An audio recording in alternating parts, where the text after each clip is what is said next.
Donc on a Worry Blast ce soir avec nous dans le studio. Salut les gars. Salut. Juste avancer le micro parce qu'on vous entend pas. Coucou. Voilà. C'est nickel. En fait, j'ai vu ça hier sur Facebook. Ça fait presque 1 an, jour pour jour, que vous êtes venu nous voir l'année passée pour parler de votre tournée. Oui, trop. Mais on t'entend pas là. Il faut vraiment que tu te colles. On t'a manqué. C'est très bien. Ouais, vous m'avez trop manqué. Et aux auditeurs de Vibration surtout, ils vous réclamaient et tout. On recevait des messages en privé, on se faisait harceler. C'est pour ça d'ailleurs on vous a fait revenir ce soir.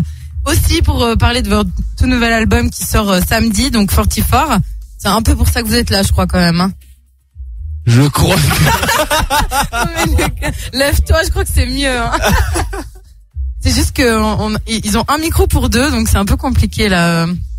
Donc c'est ça, votre nouvel album 44, hein? Oui, oui. On va se mettre d'accord là. Putain, ça va être horrible. C'est déjà la Gabi, on n'a même pas commencé. Bon. Non, on arrête, c'est bon, on arrête. On va arrêter. Bon, allez, on commence sérieusement. Donc 20 janvier prochain, nouvel album 44 de Worry Blast. Donc déjà, vous faites le vernissage samedi à Montaix au Pont-Rouge, c'est ça? Exactement. Et il y a encore des places dispo, c'est encore possible? Il y en a encore, les prélocations, on les arrête aujourd'hui, et puis il y aura des billets à la caisse le soir même. Et c'est pardon, les prélocs sont dispo où, si on veut encore en prendre aujourd'hui? C'était uniquement via notre site web en fait. Donc il y en a encore ou pas? Il y en a encore jusqu'à ce soir, et puis jusqu'à 2, dans le sens on arrêtera ce soir. Jusqu'à minuit quoi, ouais, à peu près. À peu de choses près. Attends, ils sont en train de se... Hey, ça coûte combien en préloc et surtout... En prélocation, l'entrée à 20 francs et puis sur place, ce sera 25. Ok, bon, ça va. C'est bien. Et on est raisonnable. Se passera quoi durant cette soirée, juste avant de parler de votre album? Expliquez-nous un peu le déroulement du vernissage. Alors, il y aura beaucoup de bière. Et puis, accessoirement, on fera un concert pour présenter le nouvel album. Voilà, donc si vous voulez boire des bières, c'est 20 francs pour venir boire des bières. Tout est gratuit? Ah oui, t'as mal présenté le truc. Non, là. on va faire le premier concert, disons, de présentation pour ce nouvel album. On aura des amis de Belgique qui seront là avec nous pour nous soutenir, nos chers amis de My Diligence qui viendront tout droit de Bruxelles pour venir faire la première partie, pour faire le groupe de première partie ce soir-là. Ok. On se réjouit vraiment de cette soirée, et puis on aura notre cher ami Arnaud Favre, alias le Spectre, qui fera l'after party d'ailleurs par la suite, et ça va être vraiment une bonne soirée. Okay. Il y a une capacité de combien de personnes?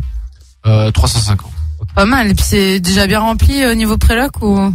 Je dirais il y a déjà un tiers des prélocs qui sont vendus. Ouais. Ah, c'est bien. Un tiers des places qui sont vendues. Ah, super. Après ici en Suisse, on est quand même, à part pour les gros trucs, c'est dur de vendre des prélocs. Oui, c'est vrai. Les gens ils viennent. On est déjà super contents du résultat, et puis on sait que de toute façon. Sur le soir même, les gens se décident 5 minutes avant généralement, donc. Ça dépendra surtout si Evie est passée ou pas. Hein. La tempête, Evie. Ah, je connais pas Evie. Elle me parle d'Evie, mais c'est qui Evie? Tu saurais pas que je leur donne des noms stupides, c'est. Ouais, c'est ça que je demandais avant. Pourquoi tout le temps des noms de femmes? Parce qu'elles nous font chier. Allez, non, c'est pardon. ça. Tu peux sortir s'il te plaît après. Allez, non, je rigole. Vache, mais je dirais pas mal. Donc. Tu peux, vas-y, lâche-toi. Non, c'est bon. Non, je veux pas. Il y a les enfants qui nous écoutent. Et... Je suis pas sûre. Hein. Éteignez la radio 2 minutes. Bon, sinon, pour les auditeurs qui ne vous connaîtraient pas, si tu peux vite nous rappeler rapidement qui est Worry Blast, depuis combien de temps vous existez, et un peu, combien vous êtes dans le groupe. Alors, on a créé le groupe maintenant en 2010, et ça fait depuis 2011, disons, qu'on sillonne un peu les scènes ici en Suisse et aussi à l'étranger, par chance. Et on est 5. On était 5, on est 4, je veux dire.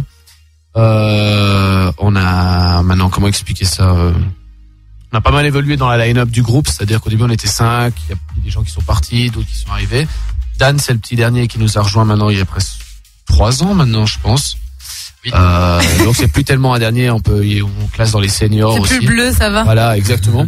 Et du coup, voilà, on fait du hard rock depuis le début, et du coup, on est les 4 ensemble maintenant depuis 3 ans, on tourne ensemble sur cette formation. Donc il y a Alan à la guitare. Bonsoir. qu'on n'a pas encore entendu. Notre cher Dan, Dixit Funky Danny à la basse. Et oui. Et notre batteur qui malheureusement n'a pas pu se déplacer ce soir. Il s'appelle Lucas. Il me semble que la dernière fois déjà il était pas là, le batteur, il était à New York. Il doit pas habiter. Exact. Il est à New York aussi cette fois? Non, là il est presque, il s'appelle Martinique. Il s'appelle Le Bourg. Il est même pas au Et toi Matt, donc t'es chanteur. Et moi Matt, le chanteur, guitariste. Un peu le leader du groupe quoi. Frontman. Parce que ouais, il y a toujours un leader. Je pense qu'il aime pas que tu dises ça. Quand on est un groupe en général, mais on sait que dans un groupe. Faut demander aux autres, est-ce que Matt c'est votre leader ou pas? Ça dépend quelle heure c'est. C'est vrai que des fois il gagne. Sinon, justement, tu nous parlais, vous faites du hard rock. C'est toujours dans le même style votre album 44 ou vous avez un peu changé, vous avez un peu évolué au niveau du style musical? Je vais laisser parler mes collègues. Voilà. Alors, je dirais que on nous reconnaît toujours sur ce dernier album, mais qu'il y a quand même une évolution au niveau des compos et puis la recherche un peu de plein de choses, quoi. Alan, tu veux confirmer tout ça? Oui, je confirme. Non, mais c'est vrai que on a un peu plus, on a essayé, on est resté vraiment dans le même style.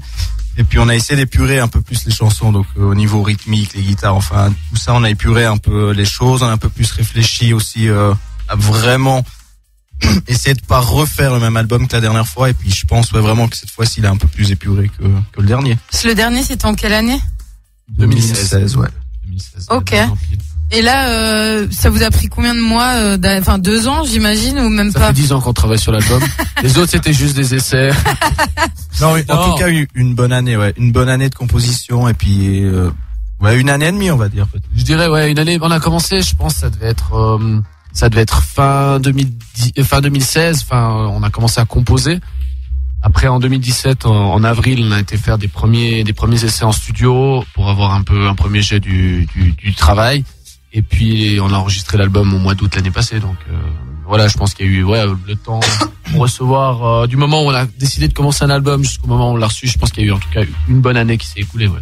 Et puis justement niveau compo, vous le faites tous les 4 et c'est qui compose? En général, on arrive en fait, il n'y a pas vraiment de règles. Généralement, on arrive avec des guitares, avec des idées. Et puis après, donc c'est vraiment des idées de base. Et puis après, on déjà on regarde si l'idée de base elle plaît à tout le monde. Et puis après, chacun donne son avis, quoi. Ça c'est plutôt pour la mélodie, donc. Voilà, le but c'est vraiment que tout le monde soit content et soit d'accord et que ça roule pour tout le monde, quoi. Et puis niveau texte, c'est plutôt toi, Matt, ou c'est vraiment aussi un travail d'équipe? Non, alors ça c'est vrai que c'est plutôt moi. J'ai disons à la base, je fais du yaourt pendant environ 6 mois, le temps qu'on finisse les morceaux. Et quand on a une structure un peu terminée, je sais un peu ce que moi j'ai envie de faire. J'écris des paroles. Et puis après qui sont retravaillées, corrigées aussi, parce que malgré mon anglais, je vais pas me vanter de mon anglais, mais je m'en sens très bien en anglais. Il y a peut-être forcément des tournures de phrases qui sont pas forcément justes et tout ça. Et c'est des choses qu'on corrige après en studio directement avec le producteur qui lui parle anglais parfaitement. Ok. Justement, moi, je me posais la question, vu que je fais un peu de la musique aussi. Je me disais, quand vous allez, déjà, vous entraînez, vous faites des répètes un peu chaque semaine, chaque mois. Comment ça se passe à ce niveau-là? 3 fois par semaine, en général. Ouais. Ok. 2 à 3 fois par semaine. Puis ces derniers temps, on a accéléré un peu le mouvement. Parce qu'il y a eu des semaines où des gens étaient pas là, donc on a des fois répété un peu plus que 3 fois par semaine. Ok. Donc vous avez un compositeur pour vous. À part du groupe, ou est-ce que c'est vraiment tout vous qui inventez? Non, ça vient tout de nous. Ça vient tout de vous. Ok. Et après, vous faites un enregistrement en studio. Vous le faites ici en Valais ou bien vous partez un peu ailleurs? Alors on l'us fait. J'ai toujours rêvé d'utiliser ce terme à la radio. On l'us fait Bravo. Pour les 2 premiers albums en fait. Le premier album a été entièrement produit ici en Valais au Roystone. Ouais. À Charac, on salue d'ailleurs nos chers compatriotes. Bonjour. Exactement. Coucou.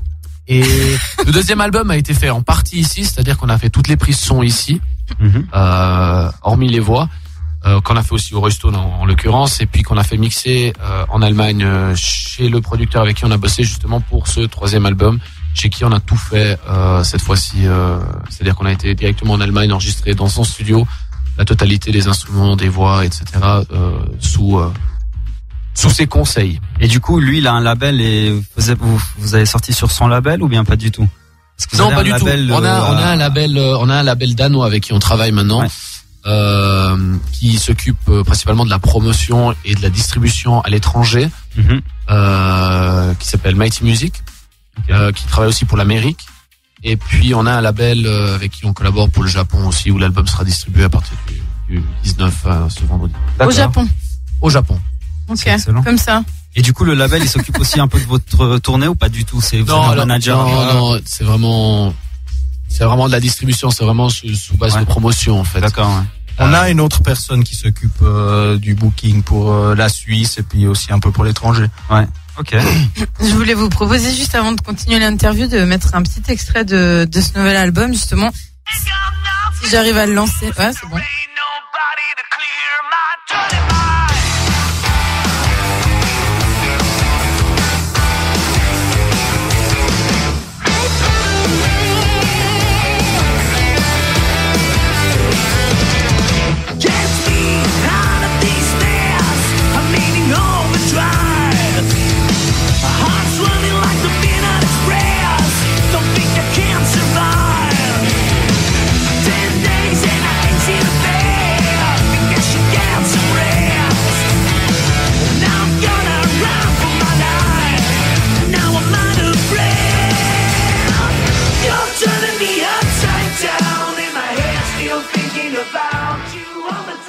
Voilà, c'est un titre qui s'appelle Vas-y, dis-le, parce que moi, je vais Dirty Mind. Non, je vais pas le dire comme ça, mais Dirty Mind. Ok, exactement. Donc, qui veut dire pour ceux qui ne parlent pas anglais? Esprit mal tourné. Ok. En tout cas, le clip est excellent. Je l'ai regardé cet après-midi, vraiment bien. Ouais, donc vous pouvez le trouver sur YouTube, Worry Blast, Dirty Mind, et puis voilà, c'est déjà un petit extrait. Je sais pas s'il y en a d'autres, non? C'est le premier extrait de l'album. C'est le premier extrait de l'album. Non, il y a un autre morceau qui est disponible en single sur Spotify avant que l'album sorte. Avec un clip pas mal justement qui a été tourné par ici. Qui a été tourné dans des conditions insalubres. On dirait pas. Hein. Non, bah non. Franchement, vous avez l'air bien dedans. Ça, c'est vraiment bien. Ouais, il faisait franchement très froid. Si on se concentre bien, on voit la fumée qui sort quand on parle. Ah, mais c'était pas des effets spéciaux, d'accord. Non, c'était. On fumait pas. Je croyais que tu vapotais aussi là-bas. Tout a été réalisé sans trucage. Ouais, pas tout quand même. Sinon, moi, je voulais savoir pourquoi vous l'avez appelé Fortifort. Est-ce que c'est parce que vous êtes 4 ou pas Non, alors on a un spécialiste de la question qui va prendre la parole. J'aime bien, il a beaucoup aimé la question, on a entendu. Non, mais Matt va pouvoir compléter après par rapport aux histoires des anciens albums, justement. Je vais lui laisser parce qu'il explique bien. Mais alors effectivement, sur les derniers albums, il va vous expliquer après. Et donc en fait on était en train de composer ce nouvel album et puis on s'est dit il faut que maintenant qu'on cherche un titre et tout ça. Et puis on réfléchissait et puis en fait dans notre local on a un vieux panneau d'un 44 Magnum, donc un pistolet de cow-boy quoi. Et puis on s'est dit on appelle l'album 44 quoi, parce que c'est cool, toi, le truc un peu western, l'Amérique, machin et tout. Et puis on a déliré un peu là-dessus, puis finalement on a décidé de vraiment partir là-dessus. Et puis il y aura les décors de scène qui vont aller vraiment dans le sujet et tout ça. Ça va être, mais je peux pas vous dire, c'est une surprise. Bah oui. Faut venir samedi pour voir. Ok. Est-ce qu'on arrivera en cheval sur scène? On va arriver en cheval sur scène avec des chapeaux. Il y aura un duel. Tu voulais compléter l'explication? Moi, j'aimerais compléter, oui, pour la petite histoire.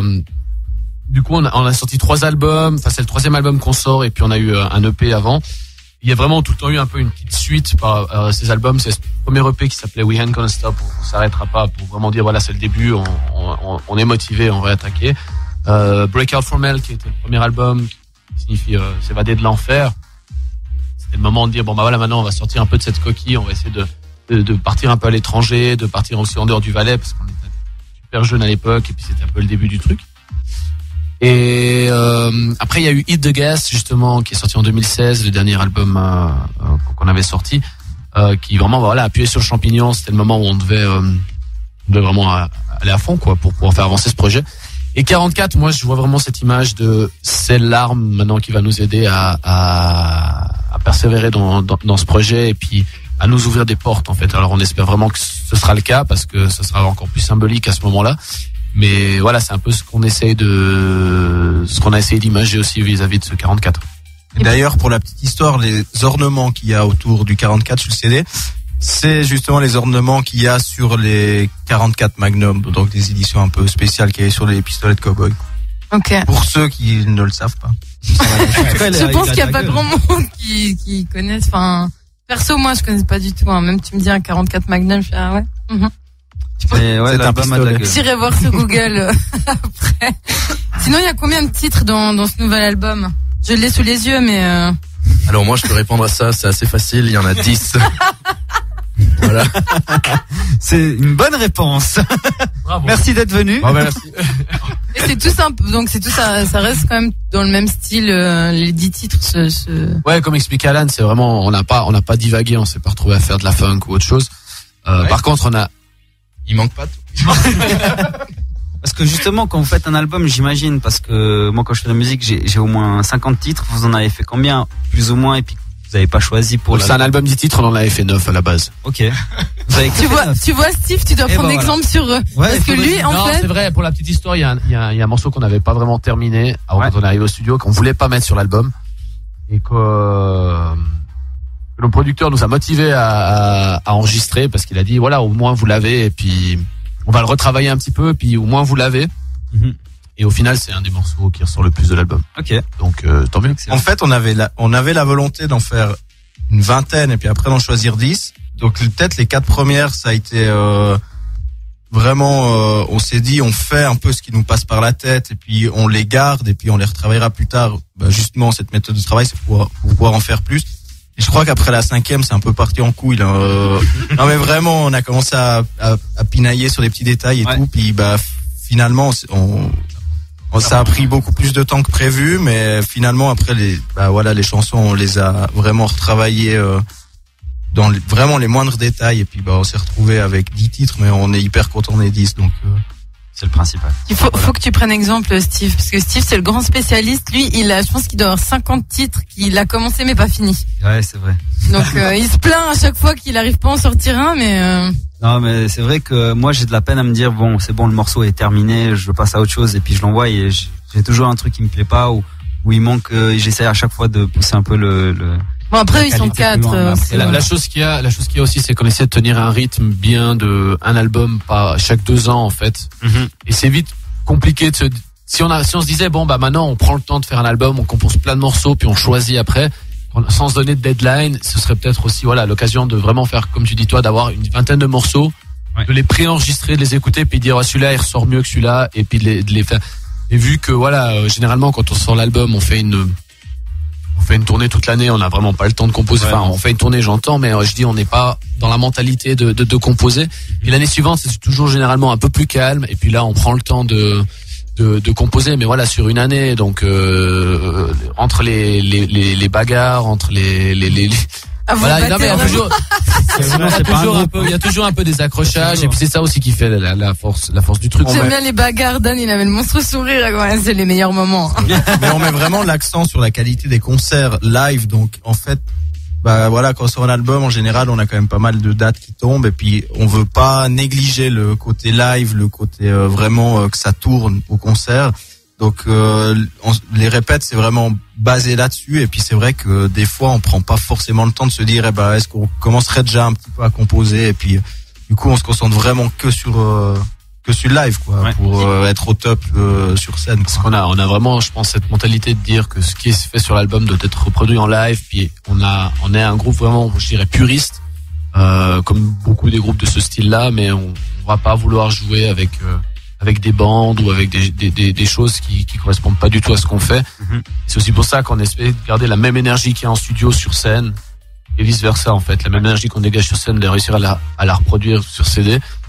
Et je pense aussi pour ça que maintenant on sépare bien les choses, puis qu'on dit sur une année on fait du live, on se concentre sur du live. Sur une année on travaille un album. Ok. Et justement, cet album, il est dispo où? Donc à partir du 20 janvier, donc dans 3 jours. Pardon, il sera dispo sur toutes les plateformes déjà numériques, donc que ce soit Spotify, iTunes. Il est déjà en pré-vente sur iTunes si jamais. toutes les autres plateformes aussi, je connais un peu moins tout ce qui est Android, mais Google Play, ces choses-là. Ok. Dans tous les magasins, Fnac, Manor. Valais ou partout? Partout, en tout cas en Suisse romande. Ok. Fnac, Manor, Mediamarkt, merci. Puis je pense aussi Heureusement que t'es là, Dan. etc. Et puis sinon à l'étranger aussi, mais je saurais pas vous dire où. Nous, on a 3 albums, si jamais à vous faire gagner sur Vibration. Je sais pas si Je vous... croyais que tu voulais en garder un. T'as déjà changé d'avis, t'en as déjà marre. Ah bah moi j'en prends un autre. Non, moi j'en prends. Alors, on a 2 albums à vous faire gagner. Un album. Il y a plus d'album. Il y a plus d'album finalement. On verra ça après l'interview. On va se remettre d'accord sur combien d'albums à vous faire gagner. On sait pas. Il faudrait qu'on trouve un jeu. On trouve des trucs assez marrants à faire. On va. Dan, il a assez des bonnes idées. Ouais, si t'as une bonne idée à nous soumettre. Alors, la règle, ce serait que pour gagner cet album, le premier qui ramène une caisse de bière en haut plantée, il repart avec un album. Il faut les trouver sur la route et puis leur ramener. Non, il faudra venir nous aider à pousser la voiture pour partir. Bon, si vous habitez Flantec, Romontana, aux alentours. T'as pas d'idée farfelue? Pas, c'est moi qui conduis. Ça va être hyper impressionnant. Vous entendez, ils font des... Tentez. Voilà, évitez d'en mettre sur les micros, s'il vous plaît, parce que c'est du matériel pro. Désolé. Moi, j'ai une dernière question quand même. Moi aussi. Oui, ok. écoute. Alors du coup, vu Quelle galanterie, merci. Ah, allez, vas-y. Non, vas-y. Fais-toi plaisir. Non, vas-y, c'est bon. J'ai assez parlé. C'est bon, égalité des sexes, Bon, vas-y. alors du coup, j'ai vu que vous avez fait beaucoup de scènes durant toutes ces années. Laquelle vous a le plus marqué? On avait déjà demandé ça l'année passée. Oui, je me souviens. Mais peut-être ça a changé depuis. C'est bien comme question parce que je pense on a tous peut-être un avis un peu différent. Je pense que, en tout cas moi, l'Arena restera l'Arena parce que c'est quelque chose, c'est quelque chose que je pourrais raconter à mes gosses un jour et puis leur dire, papa il a joué à l'Arena. Ah, c'est excellent. C'est clair. Ah, tu faisais de la musique, papa?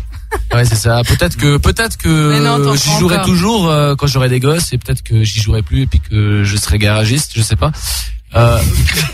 Alors, je te rassure, tu ne seras pas garagiste. C'était pas la première partie de Feu Johnny?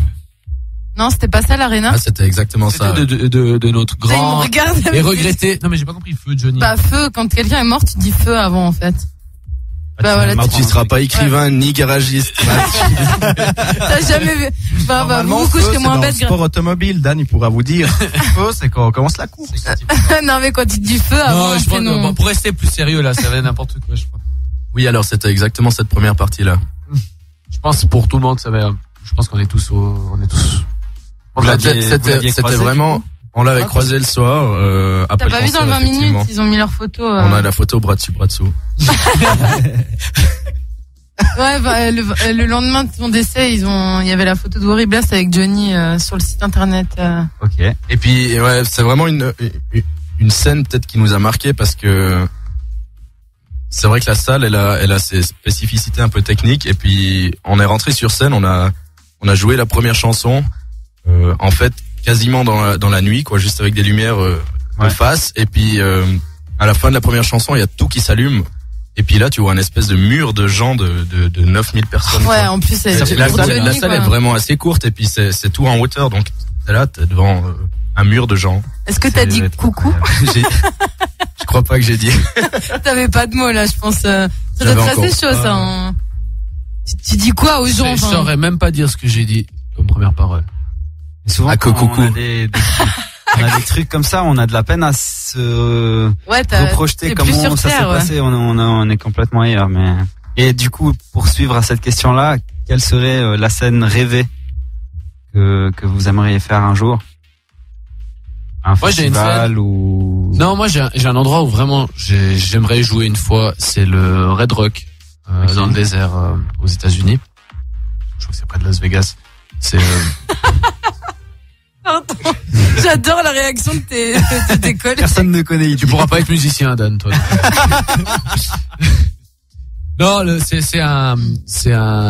disons une arène artificielle, une arène naturelle Ils ont creusé dans la roche, mais je dis c'est vraiment au milieu de la roche. Enfin, voir les images en fait. J'ai déjà vu. Et puis en fait c'est comme des énormes palais comme ça. Puis la scène est tout en bas. Ouais, exactement. Le public est comme ça. Et puis le soir, il y a le soleil qui se couche, puis les rochers deviennent rouges en fait. C'est pour ça qu'ils appellent ça Red Rock. Et c'est monstrueux, il y a des super concerts là-bas et je trouve ça juste magnifique en fait. Et puis c'est un festival, c'est ça? Non, c'est une scène. Je dirais pas une salle de concert parce que c'est pas une salle, mais un lieu de concert. Ok. Et les autres? Moi, j'ai pas vraiment d'endroit qui me viennent à l'esprit comme ça. Je pense que ça dépend vraiment tellement de l'ambiance qu'il y a sur scène. C'est arrivé qu'on ait fait des grandes scènes et puis il y avait vraiment eu une ambiance un peu bof. Ouais, bof. Et puis c'est vraiment arrivé que des fois on était dans des petites salles avec 200-300 personnes, puis c'était vraiment la folie, quoi. Je veux dire, par exemple, je garde de très bons souvenirs de la laiterie à Strasbourg, par exemple. Bon, il y avait quand même pas mal de monde, mais il y avait vraiment.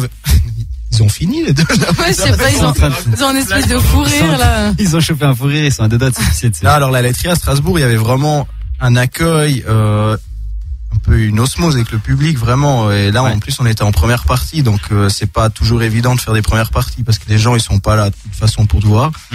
Et puis là, il s'est vraiment passé quelque chose avec le public, je trouve. Et puis et puis c'était vraiment cool. Après, bien sûr, l'arena, c'est plus au niveau, comme il dit Dan, il y a beaucoup de monde. On a appris plein de choses par rapport à la technique de Johnny, enfin, avec vraiment travailler avec des professionnels. Ouais. Et puis, non, mais sinon, je pense que j'ai pas vraiment de.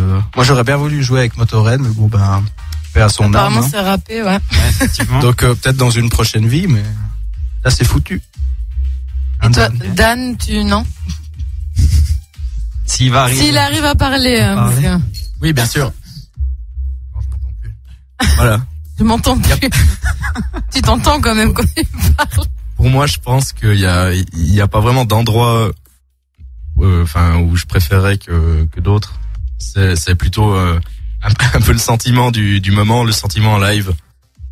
Voilà. et puis j'aurais bien joué en première partie de Motorhead, mais bon, voilà. C'est exactement ce qu'il a dit. Oui, non, j'avais écouté que la fin, je suis désolé. Pour clore cette interview, parce que là, on a bien rattrapé le temps perdu quand même. On a tout donné là. Une petite demi-heure d'interview, c'est pas mal. Hein. La tournée, c'est quand? C'est prévu? C'est pas encore prévu? On y travaille. On a déjà quelques dates et puis on est sur plusieurs plans là pour le moment et puis ça gentiment ça va. T'as 2-3 dates là à donner à nos auditeurs. Il y a le 25 mai à l'Irréversible Festival à Montaix. Le 29, je veux pas dire de conneries. Le 29 mars au Sunset à Martigny parce qu'il faut qu'on passe une fois chaque année chez notre cher et tendre Moufi. Et le 2 mars au M-Fest à Marna en France. Pour le moment, c'est les 3 dates qui sont confirmées. Et le 20 janvier, donc samedi prochain, au Pont Rouge à Montaix. Bien sûr. Bien retenu. Hein. Est-ce qu'on peut faire une petite parenthèse? Oui, bien sûr. Je crois que tout le groupe tient à saluer Cédric Dupasquier qui nous écoute depuis on sait pas où, mais il nous écoute. Alors salutations. Coucou Cédric. Merci à vous. Le massage a passé. Merci à vous d'être venus. On se donne un rendez-vous dans un an? Comme l'année passée, hein. Dans 10 ans, même jour, même pomme. Voilà, il l'a fait. Pardon, je suis un peu fatigué. Ouais, vous êtes fatigué, hein. On va vous libérer, soyez prudents sur la route pour rentrer. On rappelle votre album 44, disponible dès samedi, partout, Je crois que Danny voulait rajouter une dernière chose sur 44. Pourquoi on a choisi 44? C'est parce que on peut le dire dans toutes les langues.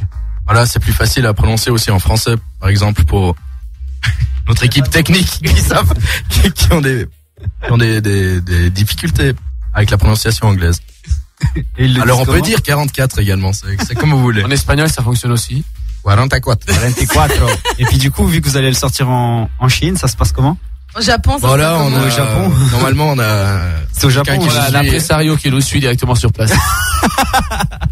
J'aimerais bien savoir si jamais vous nous enverrez un petit audio de comment on dit 44 en japonais. On se renseignera et puis on vous fera suivre tout ça. Ce qu'il faut savoir, c'est qu'ils refont une pochette et qu'ils écrivent en japonais, donc on comprend même pas ce qu'ils ont écrit. Mais non. Oui. Ça va être génial. C'est Allez. c'est rigolo. Le logo On est vous suivra sur Instagram. On arrête de dire des conneries, presque. Non, je disais allez dans le sens, faudra vous filmer vraiment. Donc Worryblast qui a une page Facebook, un site internet c'est www.worryblast.com si je ne m'abuse. Instagram aussi, Snapchat pas par contre. Non, ça ne souhaite pas. Donc Instagram si vous voulez suivre, Twitter. ok. Sauf erreur, j'aime bien. Bon. Apparemment Twitter n'est pas très animé.